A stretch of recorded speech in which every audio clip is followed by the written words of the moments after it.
All right, welcome back. So in this video, we're now going to look at the connection between the phenomenon or the concept of manifestation and the superconscious, right? And in looking at that, we're going to also kind of appeal to this idea that I call manifestation scaling, which is basically just looking at the concept of manifestation on different scales. So a much smaller scale and a much larger scale. All right, so in the last video, we talked about the concept of a manifestation charge, right? So a manifestation charge is basically just a very special type of charge that you would use to manifest or create the reality that you want, right? So when I say manifest, I just mean it is a way of changing reality in a specific way that's aligned with your the pattern of intentions that you're producing or the pattern of subconscious charges that you're engaged in. But probably a more accurate definition would just be the pattern of intentions that you're performing, right? So I want to make something very clear. Now, it is possible for you to manifest something even if you're not performing a manifestation charge, right? So when you're manifesting things, that occurs by default. It occurs whether you want it to or not, right? You don't have to do a manifestation charge to manifest your reality or manifest things into your reality, right? So that's a very important caveat I just want to mention. I don't know if I mentioned it last video. So like I said, manifestation charging is just a very particular, it's probably the most ideal way to manifest something you want. But even if you don't do that, you're still manifesting. If I just sit around doing nothing all day, right, I'm still manifesting some reality, right? My reality is going to be affected or change in some way that is aligned with the pattern of intention I'm producing, right, which is just sitting around all day. So that's important, so I want to make that distinction. And so what I want to look at in this video is the way the superconscious sort of influences your manifestation or your manifesting, right? So I want to look at that. So to go over this first point, it says manifestation occurs on different scales. So it occurs locally and it also occurs globally, right? So far we've been kind of looking at it more locally. So in the last video, I talked about the nature of manifestation when you perform a manifestation charge, right? So that has three components. We talked about the emotional, the intensity part, which is just you charging some ambitious kind of belief, right? And then we talked about the planning part, which is transcendental intelligence. You would come up with a plan, and then the action parts, which you perform some action. In many cases, that action will need to be transcendental. And you kind of just keep cycling between them, not necessarily in the same order, but you cycle between them and you maintain that charge continuously. In one of those instances, right, you maintain the charge, performing relative to one of those phases until your plan manifests, right? Until reality has changed in such a way that you now get what you want. So that's a manifestation charge, right? But that's a very local form of manifestation, right? So is it possible to manifest on a larger scale? Let's say a large group of people end up manifesting something or changing reality in some way. Well, I believe it is. And to kind of go over that, we're going to really have to appeal to the superconscious, right? So we have to look at the way the superconscious affects the nature of manifestation, right? So to go over, before I go over this point, we might ask, how does that work, right? How is the superconscious, how is it impacted, right, when I perform a manifestation charge? What's the superconscious doing when I'm performing that manifestation charge, or even when I'm not performing it? When I'm sitting around doing nothing, right? What's going on in the superconscious, and is the superconscious changing in some way that's affecting the way reality manifests, right? Because the superconscious affects everybody, right? The entire planet is a subconscious field, right? A subconscious field grid, and that subconscious field exerts a kind of influence on every person, right? So is it possible for that influence to cause us all to behave in a way that causes reality to manifest in a certain way, right, for all of us? Well, yes, I believe that's true. But to go over the sort of mechanisms or components of that, I'll read this next point. So it says the superconscious has many of the same components as the subconscious, right? So including subjects and categories, including memory, so it has positive memory and negative memory. It has subconscious paths, and underlying all of that, it has energy, right? So very important. So I just wanted to reiterate that the superconscious It's a kind of a macrocosm of the microcosm, right? So the microcosm is our individual subconscious, and the superconscious is a macrocosm, right? So it has a lot of these same ideas and principles. So certain symbols or subjects in the superconscious, right, they correlate to these some subconscious memory or superconscious memory. That superconscious memory could become more positive or more negative. If it's more positive, it means more people were focused on this subject or symbol, you could say in the world. And as they were focused on the symbol more, the superconscious memory became more and more positive, right? So when other people focus on it at a different time, they have a kind of boost from the superconscious. This is a little easier for them to charge at the same frequency that everyone else was charged at, where most of the other people were charged at when they focused on a symbol. So a good example of that, and I went over this in the video on the superconscious, but I'm just doing it in a short recap. So like a celebrity, right? A celebrity is a good example of a carrier of a type of subject in superconscious memory, right? Because a lot of people focus on the celebrity at the same time, right? And so if that celebrity is very new, right, so they don't have a lot of negative memory in the superconscious, then a lot of people might find that they have a very easy time charging while focused on them. If they charge very easily, then that person will be the carrier of a charge in the superconscious. And then other people have an easier time focusing on them. And then you get something like a fad or a 15 minutes of fame type effect or something like that. And then when negative memory starts to take hold, that person will notice a drop, right? It's not as easy to emotionally stimulate people as it used to be, right? And so there's also the concept of categories. I could probably come up with examples of that, but I think you kind of get the point. We talked about subconscious paths and superconscious, so that can relate to types of songs or cultural activities. So it could be songs, it could be sports, it could be a genre of music relative to a particular time, like early 2000s music had a particular organizational pattern. So subconscious paths have the quality of organization. Those exist in the superconscious as well, and things like that. So we kind of went over all of that. And the superconscious has all of those things, right? Now, but it also has energy, right? So very important. So superconscious, any subconscious memory in the superconscious can become more and more intense in terms of its energy, right? And so it's very important. So what I want to look at is when I think about all of these things, when I think about all these things, I think about the nature of manifestation or how the superconscious might impact people, right, in such a way that it causes some reality to manifest, or it affects us in such a way that, in a specific way that causes us to affect reality, so certain things manifest, right? I like to think of two main things out of all of this. Well, I actually forgot to mention one of them, but there's two main things out of all of this that I feel like affects the nature of manifestation, right? Or I should say, two main things out of all of this is going to cause the superconscious to influence us in such a way that a very particular reality manifests. So the first thing is this last point, which is energy, right? So if the influence of the superconscious is very, very weak generally, right?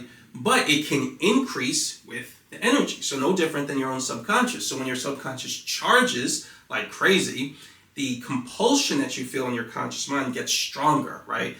And the odds of it influencing your decisions or the decisions that you make increases. If the charge is very weak, the strength of the compulsion is weak and you don't feel very compelled to do much, right? So you just have your normal negative mind performance level, which just feels like using free will if your body's functioning properly.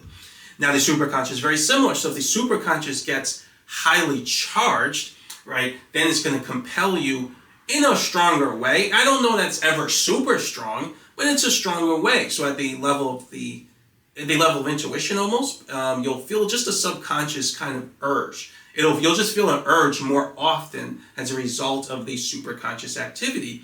And because of that, you're more likely to make certain decisions. So if you're more likely to make certain decisions, that's another way of saying you're more likely to manifest in some way that's related to that charge coming from the superconscious, right? So the superconscious helps you to manifest reality based on the intensity of the charge.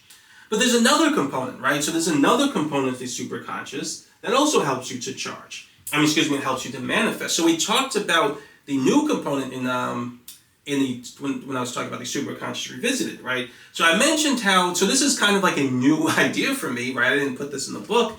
I now believe that our ability to sense in the spirit, right, in a sense it informs, right, our sort of what comes to our mind, or it informs our manifestation in a very particular way.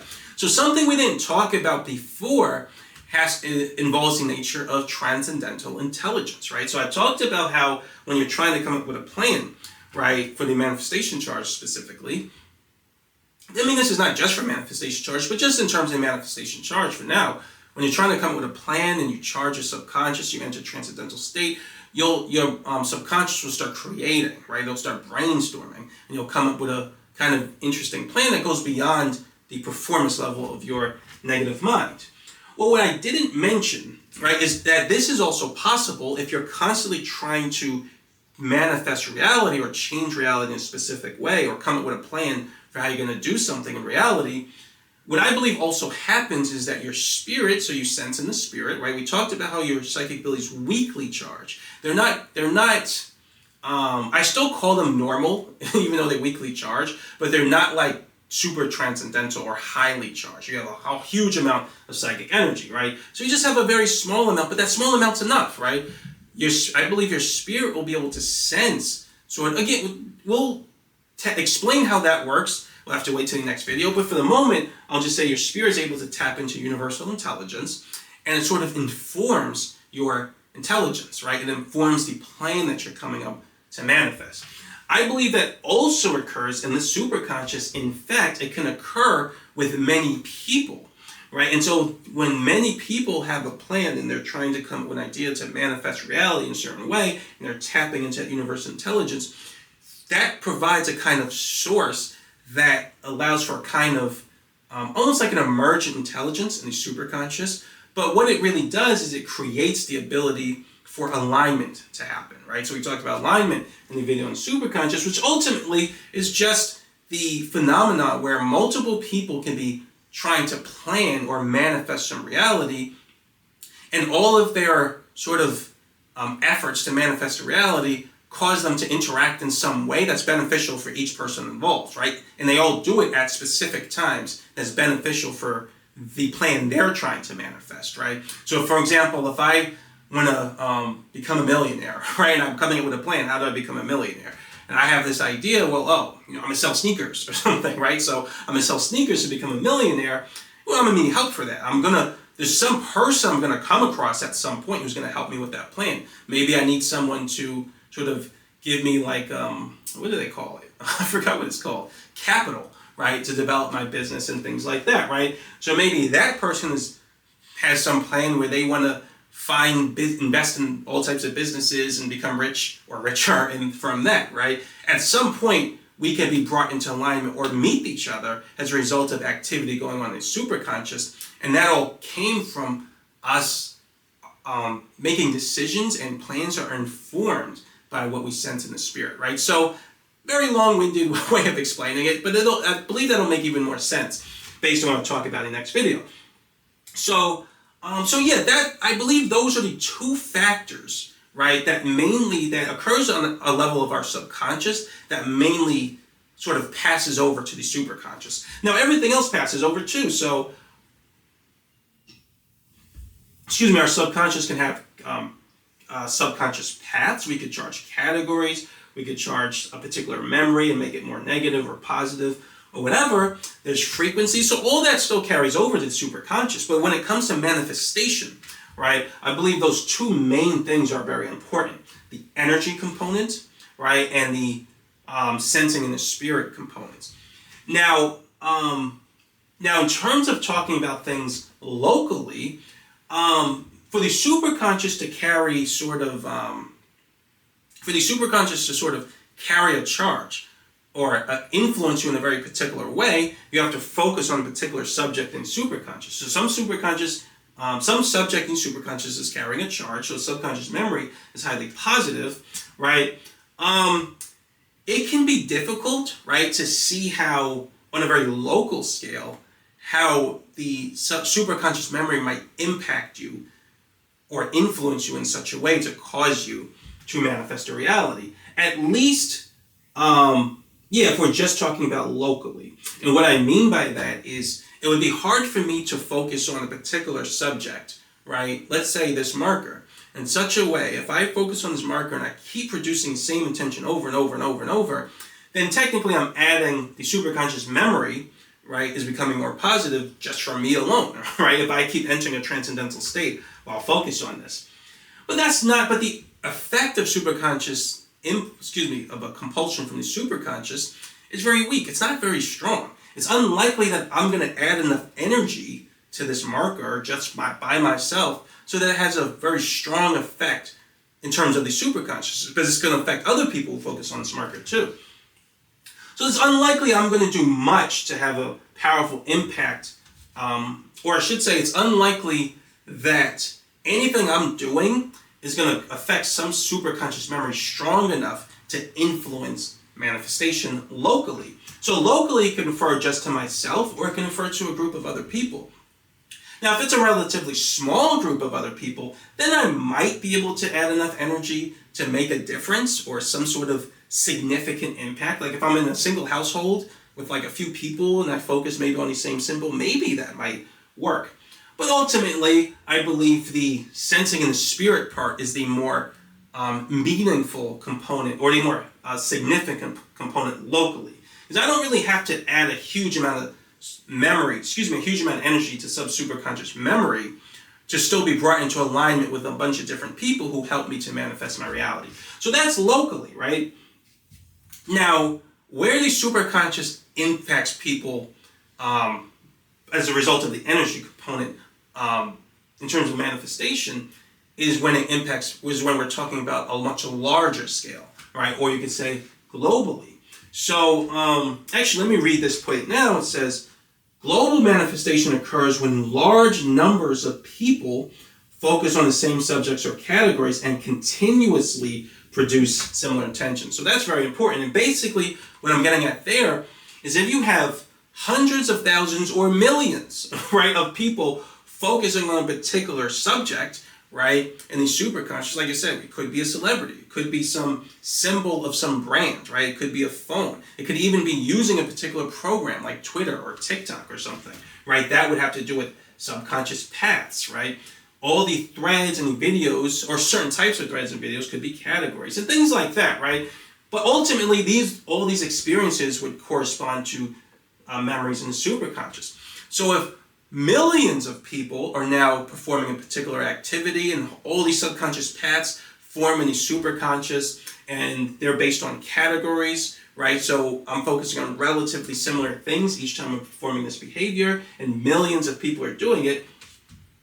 Well, now it can add a huge amount of energy to the superconscious, right? And that huge amount of energy, like we said before, is going to now impact your subconscious a little bit stronger, right? Again, still not super strong, but it is more strong, right? So as an example of that, we can say like Twitter, right? Or I think it's called X now. So X, when you're on, let's say millions of people are on X, and they're all fighting each other, right? So now these symbols, the activity of being on X, all of that stuff gets stored in the superconscious, and it has to do with categories. So if they're all fighting each other, then the energy stored in the positive memories associated with, or the subconscious paths associated with using X, the energy is going to be one of generally related to fighting, right? Or fight, or not really anxiety. I don't know if I'd go as far as saying fight or flight response, but it's going to be some frequency related to antagonism, conflict, fighting, right? And you're going to get a superconscious boost, right? And when you start using Twitter, the superconscious memory will, in a sense, it switches to an active state. I don't know that I really talked about active states and passive states with superconscious memory. It's a little bit trickier to describe it that way because we're not talking about a single person. But for the moment, you could say it switches to an active state and impacts you more strongly, and you'll feel more of an ambient urge to fight everyone and things like that, right? So that urge, if you act on that urge, that's going to affect how reality manifests, right? So the energy component becomes very important. And the sensing and spirit component is still there as well. Even if you're not sitting there saying, well, how can I change my reality in this way, or I need to come up with a plan to do that? That would be a more effective way to use the phenomena of sensing in the spirit. But it can still happen here as well if you're in a highly transcendental state, or if you're highly emotional. It doesn't really happen that much if you're not really charged, if your subconscious isn't charged very much and you're just using a negative mind. But if you are charged, right, and let's say you're on Twitter, on X, and then you're fighting and you feel a lot of emotions, if you continuously do that, then your subconscious will start, you will start to have the phenomena of sensing in the spirit. It's going to start to inform your decisions and your activity, and that'll make more sense based on what we talk about in the next video in terms of how that works. But ultimately, the point here, though, is that the superconscious can affect how reality manifests on a global scale, right? So it can do it locally. It's not as strong locally, the influence of the superconscious. It is still there, though, but it's not as strong. But globally, when large numbers of people are doing something, right, it can affect how reality manifests. So if the whole planet is behaving in a very particular way, that can add a huge amount of energy to the superconscious. That's going to affect everyone in the world, really, and it's going to affect the reality that we all manifest, right? So that's very important. So there is a little bit more to discuss. Well, actually, we're going to discuss a lot more in the next video. So in the next video, I'm going to talk about time.